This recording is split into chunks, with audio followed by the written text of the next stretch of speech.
I'd like to share with you a little information about some of the photographs. The photograph today is going to be near the end. It is a picture taken on Lake Moore down by the swamp, the area between 401 and the bridge. This is a photo of nesting herons. This photo came about because Dr. John Niesel came in one day and said he'd been down at the lake photographing the herons and told me about it. He showed me some of the pictures. He was using a little hand camera, which will go out to about 40x in magnification. I decided I'd go down and give it a shot using my longer telephoto lenses. So I packed them up, headed down to the lake. And I had an incredible day, got very lucky. I only spent about 2 hours to get this picture. This is the type of picture you might spend 2 or 3 weeks observing the herons before you were able to get it. It's all about being in the right place, the right time, and having a lot of luck. I think it turned out very well. We used it on the cover of one of the St. Andrews Press publications. These photographs come from St. Andrews started in 1960, so we're looking at a 60-year period. This photograph on this page comes out of the late 60s. It is an artist rendering for what St. Andrews hoped to be about 1985. This rendering picks a campus for 1,800 students, featuring 2 9-story dormitories, an expansion to the library, an expansion to the student union, an administration building, a performing arts auditorium. So we had big ideas. We still have ideas. We have dreams. We're hoping to get there in the future. Hopefully you'll be part of our dreams and making them come true. It's been a long road. It's not going to be an easy road, but we hope we'll get there. Now, I'd like to share with you some of the problems involved in producing a photo book.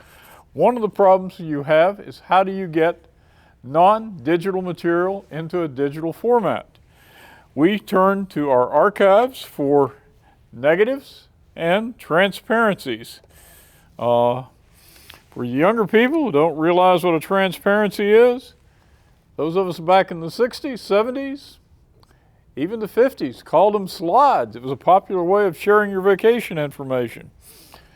What happens is you take the slide, you place it in a holder, and use a copy stand. This is a copy stand. It is basically a vertical post on which you can mount your camera. I have mounted here my digital camera, a macro lens.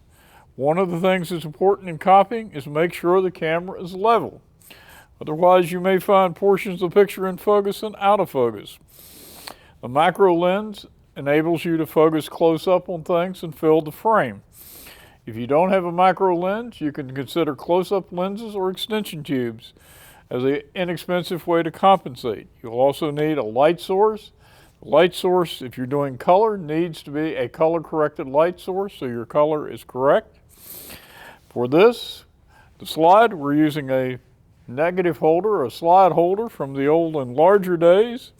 It's going to get placed on the light source directly under the camera, at which point you're going to focus the picture and take advantage of the electronic magnifiers in the camera in order to focus at the highest magnification to make sure it's sharp.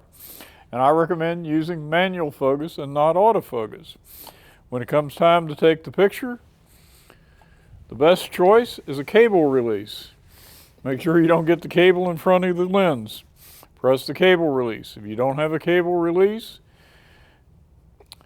press the shutter gently, but preferred would be to set the self timer to take 2 to 10 seconds to take the picture so you don't have vibration.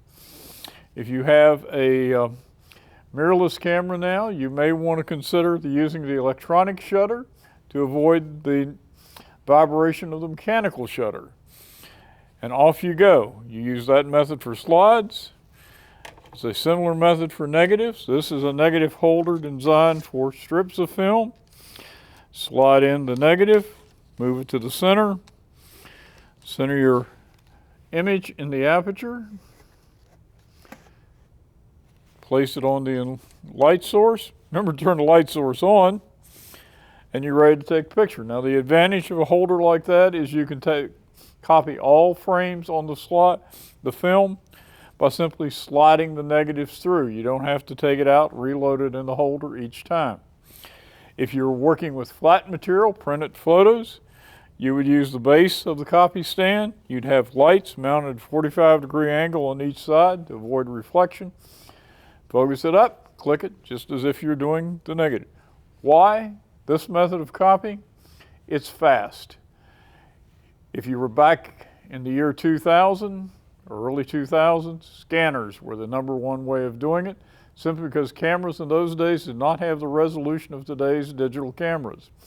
For this, you want 20 megapixels or better, preferably, to work with if you're trying to produce large images from your copies. And scanners will still work, but they're just a slower workflow rate in running your methods. So this is what we use to make those digital copies. We copied negatives, transparencies primarily, for what we were doing here. Hope this will give you some ideas on how you can go into the closets, find those old photos at home, digitize them for your grandchildren. Available now at St. Andrews, the new photo book by the St. Andrews Alumni Council. Order yours today on Lulu. If you want it for Christmas, you better do it now.